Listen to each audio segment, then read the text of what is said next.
Hi friends, అందరికీ నమస్కారం. జగన్ కి కోలుకోలేని దెబ్బ, స్పీకర్ సంచలన నిర్ణయం.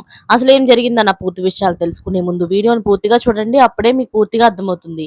అదే విధంగా చాలా మంది సబ్స్క్రైబ్ చేసుకోకుండా వీడియోని చూస్తున్నారు. దయచేసి సబ్స్క్రైబ్ చేసుకోండి. సబ్స్క్రైబ్ చేసుకోవడం వల్ల నేను చేసే ప్రతి వీడియో అప్డేట్ మీకు ముందుగానే నోటిఫికేషన్ రూపంలో వస్తుంది. అదే విధంగా లైక్ చేయడం మర్చిపోతున్నారు. దయచేసి లైక్ చేయండి. లైక్ చేయడం వల్ల ఇటువంటి ఇంపార్టెంట్ ఇన్ఫర్మేషన్ చాలా మందికి రీచ్ చేసిన వాళ్ళు అవుతాం. అలాగే కామెంట్ చేసి మీ అభిప్రాయాన్ని అయితే తెలియజేయండి.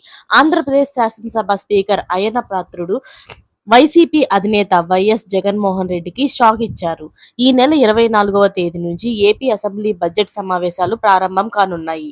అసెంబ్లీ బడ్జెట్ సమావేశాల నిర్వహణకు కట్టుదిట్టమైన ఏర్పాట్లు చేశారు.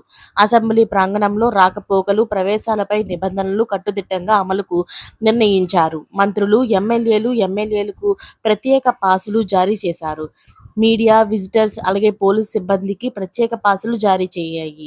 భద్రతా కారణాల రీత్యా పాసులు ఉన్న వారికి మాత్రమే అసెంబ్లీ ప్రాంగణంలోకి అనుమతి ఇవ్వబడినారు. అసెంబ్లీ మండలిలో వేర్వేరు ప్రాంతాలకు వెళ్లేలా వివిధ కలర్ కోడ్లతో పాసులు జారీ చేశారు.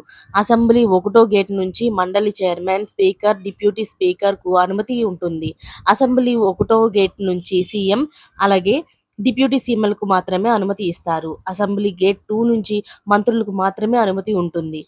అసెంబ్లీ గేట్ 4 నుంచి ఎమ్మెల్యేలు, ఎమ్మెల్సీలకు మాత్రమే అనుమతి ఇస్తారు. మండలి చైర్మన్, స్పీకర్, సీఎం వచ్చి వెళ్లే కారిడార్లలో ఇతరులకు అనుమతి లేదని స్పష్టం చేశారు. అంటే జగన్ ఎమ్మెల్యేలు వచ్చే గేట్ 4 నుంచి మాత్రమే అసెంబ్లీ సమావేశాలకు రావాల్సి ఉంటుంది. జగన్ గేట్ నెంబర్ 1 నుంచి ఎమ్మెల్యేల ప్రమాణ స్వీకారం చేసే సమయంలో వచ్చేందుకు ప్రయత్నించడంతో వివాదంగా మారింది. దీంతో ఈ రకమైన ఆదేశాలు జారీ చేశారు. ఇది జగన్ కి కోలుకోలేని దెబ్బనే చెప్పొచ్చు. మరిన్ని లేటెస్ట్ అప్డేట్స్ కోసం ఛానల్ ని సబ్స్క్రైబ్ చేసుకోండి. Thanks for watching friends.